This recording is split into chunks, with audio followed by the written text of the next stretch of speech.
Hello नमस्कार साथियों, कैसे हैं आप सभी। उम्मीद है बेहतर, शानदार और लाजवाब होंगे और अपने परीक्षा की तैयारी बेहतरीन ढंग से कर रहे होंगे। तो आज की वीडियो में साथियों हम केंद्रीय विद्यालय संगठन यानी कि केवीएस एग्जाम जो आपका हुआ था प्राइमरी लेवल का पीआरटी का 2018 में, उसका हम हिंदी वाला सेक्शन सॉल्व करेंगे और देखेंगे किस तरह के क्वेश्चन आए थे हिंदी में और कितने क्वेश्चन आए थे। सभी क्वेश्चन को हम सॉल्व करने वाले हैं प्रीवियस ईयर के। तो चलिए वीडियो शुरू करते हैं। तो साथियों सेक्शन बी में आपके हिंदी के क्वेश्चन आए थे, तो पूरा वीडियो जरूर देखिएगा साथियों, बहुत ही इंपॉर्टेंट है, चाहे जिस भी परीक्षा की आप तैयारी कर रहे हो, ठीक है। बाकी केवीएस वालों के लिए तो बहुत ही इंपॉर्टेंट है। देखिए पहला क्वेश्चन आया था हिंदी का, निम्नलिखित विकल्पों में से सही वर्तनी का शब्द का चुनाव करना है, ठीक है। तो देखिए इसमें कौन सा ऑप्शन सही हो जाएगा। इसमें साथियों आपका ऑप्शन सही हो जाएगा ऑप्शन पहला, ठीक है। इसमें देखिए छोटा ऊ होता है और दोनों जो जा होता है वो आधा आधा होता है, ठीक है। इसी को ध्यान में रखा जाता है। यही आपका मेन पॉइंट है कि दोनों जो जा होता है वो साथियों आधा आधा होता है। तो पहला ऑप्शन आपका सही हो जाएगा। चलिए आगे बढ़ते हैं। अगला हमारा क्वेश्चन है, जल्दी चलो रेखांकित अंश में कौन सा विशेषण है। तो जो जल्दी है साथियों, ये साथियों कौन सा विशेषण है। तो जल्दी चलो, चलना क्या साथियों, क्रिया है। तो जो साथियों क्रिया की विशेषता बतलाते हैं उसको क्या कहते हैं, क्रिया विशेषण कहते हैं। तो जो साथियों जल्दी शब्द है ये साथियों क्या है, क्रिया विशेषण है, ठीक है। चलिए आगे चलते हैं। अगला हमारा क्वेश्चन है साथियों, पर्वत का पर्याय नहीं है, यानी कि पर्वत का पर्यायवाची नहीं है, नीचे दिए गए शब्दों में से ढूंढना है। तो भूधर पर्वत का पर्यायवाची है, ठीक है, और नभ भी है और शैल भी। ये तीनों जो है साथियों पर्वत के पर्यायवाची हैं। जो साथियों नभ है, नभ साथियों आपका किसका है, आकाश का पर्यायवाची है, ठीक है। तो इसलिए आपका ऑप्शन सी सही हो जाएगा कि जो है पर्वत का पर्यायवाची नभ नहीं है। चलिए आगे देखते हैं। अगला हमारा प्रश्न है, सुख चैन में समास है, सुख चैन में समास है। तो साथियों जहाँ पर ये हाइफन वाला लग जाए शब्द, वहाँ हाइफन वाला चिन्ह लग जाए तो वहाँ पर ज़्यादा संभावना होती है किसका, द्वंद्व का, ठीक है। और यहाँ पर अगर हम इसका साथियों समास का विग्रह करेंगे तो सुख और चैन उत्तर होगा, इसलिए साथियों क्या हो जाएगा, द्वंद्व समास हो जाएगा। तो ऑप्शन डी आपका बिल्कुल सही जवाब हो जाएगा। चलिए आगे बढ़ते हैं। तो उम्मीद है आपको एक एक पॉइंट समझ में आ रहा होगा। तो ऐसी वीडियोज़ के लिए हमारे चैनल को सब्सक्राइब कर लीजिए। बाकी सुपर टेट की क्लास भी हमारे चैनल पर चल रही है, ठीक है। तो चैनल को सब्सक्राइब करके घंटी का बटन जरूर दबा लें। बाकी प्लेलिस्ट से जाकर अन्य वीडियो देखना ना भूलें। चलिए अगला प्रश्न देखते हैं। अगला है, छाती पर सांप लौटना मुहावरे का सही अर्थ क्या है, ठीक है। तो छाती पर सांप लौटना साथियों क्या है, ईर्ष्या करना, ईर्ष्या करना, ठीक है। यानी कि किसी से ईर्ष्या करना। जैसे बहुत लोग कहते हैं गाँव में, ठीक है, उसका लड़का नौकरी पा गया तो मेरे सीने पर जैसे सांप लौट गया, ठीक है। तो इस तरह से आपका ऑप्शन डी बिल्कुल सही जवाब हो जाएगा। अगला हमारा प्रश्न है, परिक्रमा, परिक्रमा शब्द में उपसर्ग है। तो परिक्रमा शब्द में कौन सा उपसर्ग है, देखिए परिक्रमा, ठीक है। तो यहाँ पर आपका ऑप्शन डी सही हो जाएगा। उपसर्ग क्या होता है साथियों, जो किसी शब्द के पहले लग जाता है और उसके अर्थ में थोड़ा बहुत परिवर्तन कर देता है, वही साथियों क्या होता है, उपसर्ग। तो परि मतलब होता है चारों तरफ, ठीक है, और क्रमा, ठीक है, चारों तरफ घूमना। तो साथियों ये आपका हो जाएगा, परि यहाँ पर हो जाएगा उपसर्ग। ऑप्शन डी आपका बिल्कुल सही जवाब हो जाएगा। अगला चलिए प्रश्न देखते हैं, निम्नलिखित में से अशुद्ध वाक्य कौन सा है। तो अशुद्ध वाक्य पहचानना है, ठीक है। देखिए इस बार फसल अच्छी होगी, ये सही है, ठीक है, और अशुद्ध हमको पहचानना है। बैठक का समय 4:10 होगा, ये भी सही है साथियों, ठीक है। अगला है, जब वर्षा होगी तब देखा जाएगा, ठीक है, ये भी सही है। हम सब जा रहे हैं आप भी चलोगे। तो यहाँ पर देखिए ऑप्शन डी आपका सही हो जाएगा, क्योंकि यही गलत है। यहाँ पर होगा हम सब जा रहे हैं आप भी चलेंगे। यहाँ पर क्या होगा साथियों, चलेंगे, चलोगे लिखा है ना, तो यहाँ पर जो है चलेंगे होगा, ठीक है। तो इस तरह से आपका ऑप्शन डी सही हो जाएगा। अगला हमारा प्रश्न है, सिंह वन में रहता है रेखांकित शब्द में कारक है। वन में, वन में, ठीक है।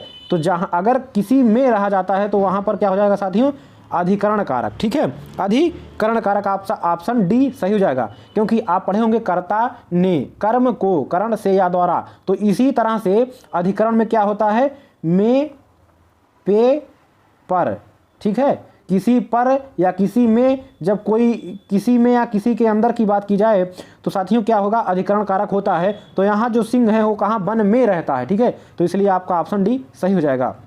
चलिए साथियों अगला प्रश्न देखते हैं, विद्वान का स्त्रीलिंग है। तो विद्वान का स्त्रीलिंग साथियों क्या हो जाएगा, विदुषी, विदुषी, ठीक है। तो ऑप्शन बी आपका बिल्कुल सही जवाब हो जाएगा। अगला क्वेश्चन आया था साथियों, शाखा का बहुवचन है। तो शाखा का बहुवचन साथियों क्या हो जाएगा, शाखाएं। तो ऑप्शन ए आपका सही हो जाएगा, शाखाएं, ऊपर चंद्रकार बिंदी भी लगा होगा, ठीक है, चंद्रकार चिन्ह भी लगा होगा।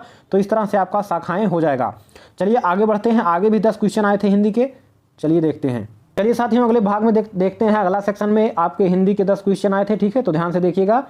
तो साथियों यहाँ पर देखिएगा, अगर आपको साथियों वीडियो साफ ना दिख रहा हो अच्छा, तो अपना क्वालिटी जो है 720 कर लीजिएगा, ठीक है। तो देखिए साथियों, इसमें क्वेश्चन में दिया गया था कि रचना के अनुसार वाक्य का भेद बताना है, ठीक है, कि कौन सा वाक्य है। वाक्य दिया गया था, लोग तभी गिरते हैं जब असावधान होते हैं, ठीक है। तो कौन सा वाक्य है, देखिए साथियों, जब किसी वाक्य में किसी प्रकार का कारक या युक्ति के बिना ही बात कही जाती है तो वह सरल वाक्य होता है।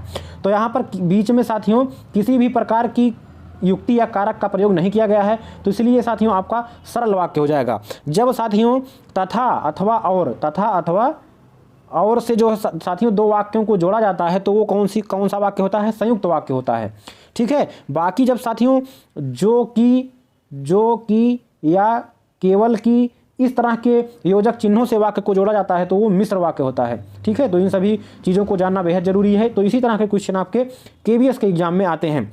अगला प्रश्न है, भारत में बोली जाने वाली प्रमुख भाषाओं के परिवार किस विकल्प में दिखाए गए हैं। तो भारत में बोले जाने वाली प्रमुख भाषाओं के परिवार आपका ऑप्शन डी हो जाएगा। देखिए, भारोपीय, आग्नेय, द्रविड़ और तिब्बत वर्मी। ये तिब्बत वर्मी साथियों पूर्वोत्तर एरिया में, जैसे मेघालय जो तिब्बती एरिया के आसपास हैं, ठीक है, वहाँ पर द्रविड़ साथियों दक्षिण में बोली जाती है, ठीक है। तो इस तरह से आपका जो है ये सभी भाषाएं जो है क्या हैं, ये भारत में बोले जाने वाली प्रमुख भाषाएं हैं, ठीक है। कौन कौन सी हैं, भारोपीय, आग्नेय, द्रविड़, तिब्बत, ठीक है। तो इस तरह से आप जो है इनको याद कर सकते हैं। और भारोपीय जो साथियों ये कहाँ पर बोली जाती है, उत्तर भारत में बोली जाती है, और तिब्बत जो है पूर्वोत्तर भारत में, और आग्नेय जो है भुंडारी भाषाओं का समूह है, ठीक है। तो इस तरह से आप जो है इनको याद कर सकते हैं। ये साथियों अगला प्रश्न देखते हैं, इस मंदिर में लोग पीताम्बर पहनकर पूजा करते हैं। तो पीताम्बर मतलब पीला अंबर, यानी कि पीला कपड़ा पहनकर पूजा करते हैं। तो पीला कपड़ा यानी कि पीला क्या हो गया साथियों, विशेषण हो गया, और कपड़ा क्या हो गया, विशेष हो गया। तो यहाँ पर क्या हो गया साथियों, आपका कर्मधारय समास हो जाएगा, ऑप्शन बी। लेकिन अगर ये वाक्य ना दिया होता, केवल अलग से पीताम्बर शब्द दिया होता, तब हम साथियों क्या मारते, बहुब्रीहि समास इसको मार देते। चलिए अगला प्रश्न देखते हैं, हमारे वीर सैनिक देश के लिए अपनी साथियों जान लगा देते हैं, ठीक है, जान लगा देते हैं। इस हिसाब से ऑप्शन सी सही हो जाएगा। चलिए अगला प्रश्न देखते हैं। अगला हमारा प्रश्न है, निम्नलिखित शब्दों की व्याकरणिक कोटियाँ किस विकल्प में ठीक ठाक प्रदर्शित की गई हैं, ठीक है।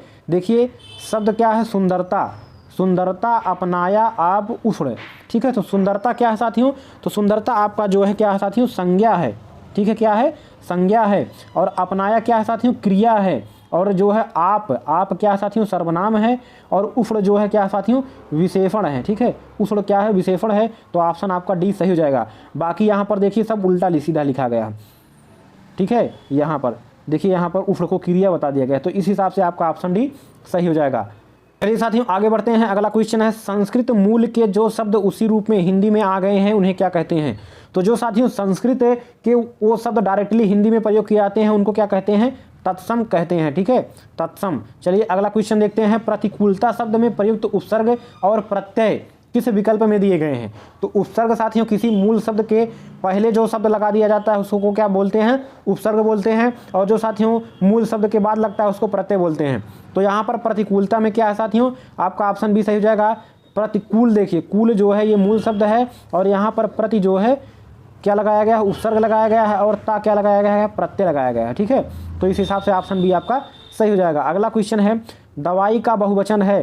तो दवाई का बहुवचन साथियों हो जाएगा दवाइयाँ। यहाँ पर दवाई में जब बहुवचन बनाएंगे तो साथियों ये बड़ी ई ना होकर क्या हो जाएगा, छोटी ई हो जाएगा, और यहाँ पे चंद्रकार बिंदी लग जाएगा।